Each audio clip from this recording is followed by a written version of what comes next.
A big man who grew up playing point guard, Anthony Davis possesses rare skills for someone his size. An offensive threat in the paint and on the perimeter. The Brow also is a 3-time league leader in block shots and played a crucial role in the Lakers' 2020 championship. Davis doesn't take the three, instead drive. Oh! That is a man's jam! He's so fast. I can't remember another big man that could block a shot, hit the ground, and be at half court in 2 steps. He can be the most dominant player in the NBA on any given night because what he can do defensively and offensively and physically. Not tonight! Anthony Davis with the rejection. Two more. Get through it. Come on, bang out. AD is another unicorn. That's a guy that, you know, was a freaking guard who grew like however many inches he grew from in high school to be this big guy. And I think, you know, that's what you see throughout his whole game that makes him so different than a lot of the big men you've watched growing up and playing the NBA. It's like he comes in the vein of the KGs and those guys that stretch the floor and change it. Dilly drops it off to Clarkson, who met at the top by Davis, and then he rejected Ante Zizic. His shot blocking, his ability to protect the paint and still be able to step out there. It's not been a lot of guys that can shoot the ball while still being able to block shots. But I mean, the thing that AD does, he can get down in the stands. And you know what I'm saying? He can move his feet, and he's capable to switch that pick and roll at the end of the clock and play a point guard or a 2 guard for those final 4 or 5 seconds and stay there and be able to withstand the defensive stance. And so I mean, that's what makes him great, like a all defensive player, because it's not many guys that you see that's like 7 feet, 6'11", whatever he is, 6'10", and they lead the league in blocks or top 3, 4 in the league in blocks, but then they can turn around and jump out and defend a pick and roll or stop a pocket pass and do all these different intangible things that really make him like a rare big. It doesn't matter what generation you put him in, the intangibles and the way his ability and his skill set is set up, it's crazy. You don't really see that a lot. He's got so many different ways that he can hurt you offensively. Anthony Davis, man, the big mismatch. That's what I call it. You talking about a guy when he started out in high school was a point guard, right? Grew 7 to 8 inches when he got to college, and now he's one of the best power forwards to ever play the game.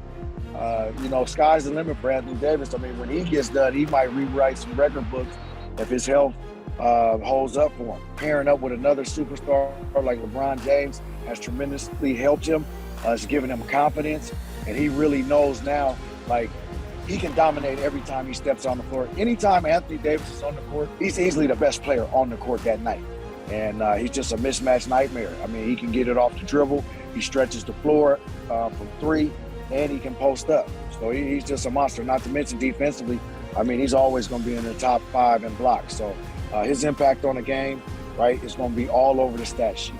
Alley up to Davis. Oh, perfect pass. Don't try that at home. I remember as far as going back to high school where he was playing the point guard position in Chicago. I had so many people because I'm, from Wisconsin and just, the state over, and people were just like, yo, it's this kid. He's 6'9", 6'10". He's playing the point, and he got the whole package. Like, remember this name, Anthony Davis. He can put it on the floor. He can shoot. He can do everything. And I was just like, man, I can't wait to see this kid. And I was just like, God, like he can do literally everything. You know what I mean? Like, what is his weakness? Oh, look at Davis behind the back. That's nasty. The Brow, big finish.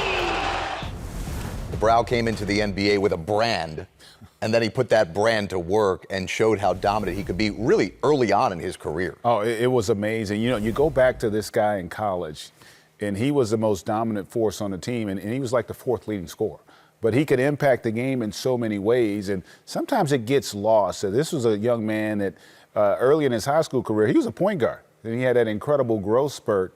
And even then, he still became a physical force on the interior. His ability to play out of space, to guard the three-point line, to guard points, to defend the rim, and then you couple that with his unique skill set from an offensive standpoint, really kind of sets him apart. And sometimes you take that talent for granted, but you look at all the accomplishments, being a world champion, being an all-NBA performer multiple times, being an MVP of an all-star game. He's got an incredible resume and, again, a really young player. It's just, I think, going to be incredible to watch to see how much more he can accomplish with his career. He really does epitomize this generation's bigs in that offensively he can play, as you said, in space, shoot the jump shot, shoot three-point shots. But where he has made the biggest impact, particularly early in his career in New Orleans, was his ability to defend. And the fact that he's led the league in blocks 3 different times shows you, and you think back to the championship year with the Lakers, how dominant he and the Lakers were defensively. That's when he's at his best. It really is. I remember 7-foot guys in my career, once you got them out of the paint, they became a liability because they didn't have the lateral quickness. They didn't have the ability to recover, to challenge shots, to rotate when they're 25, 28 feet from the basket. But in today's game, because of the emphasis on three-point shooting, your bigs have to have mobility. They have to be able to play in space. And in his case, he not only plays in space, he can be that dominant force. He is a guy that even great guards don't want guarding him 25, 26 feet from the basket. And it's a testament to his overall skill set and then understanding how he can impact the game with his size. 2.1 seconds remaining. Here's Davis, 4-3 in the win. Oh, it's good! Anthony Davis has won it for the Lakers! In the clutch, delivers the bomb. It was a pleasure playing with AD. I thought with AD coming in, he set the tone for us defensively, starting out wanting to be a defensive player of the year. I think that we end up finishing 3rd in defense. He was the anchor. He was the one guy where we could switch on guards. A lot of centers, power forwards, they don't want them to guard. We'd switch them on Harden, Damian Lillard, Steph Curry to be able to stay in front, get block shots. And when he would either contest and it was a long rebound, he would then leak out. Offensively, his package is unlimited. Only person that can stop AD is AD, and he's been such elite for so long. I expect him to continue it for many more years to come. But one of the best mid-range assassins, one of the guys who can, when you guard him in the post, the spin-out lob comes to mind. Him going left to the little fade left is his patent shot. And then just his demand that I saw of coming in, wanting to fit into demanding the ball in the Houston series, demanding the ball in the Portland series, and really just uplifting us. You could have given the Finals MVP to him or LeBron, either one, flip a coin. They both scored the exact same points, taking on that leadership role. Anytime you become a father, you get married, your maturity, your sense of urgency heightens.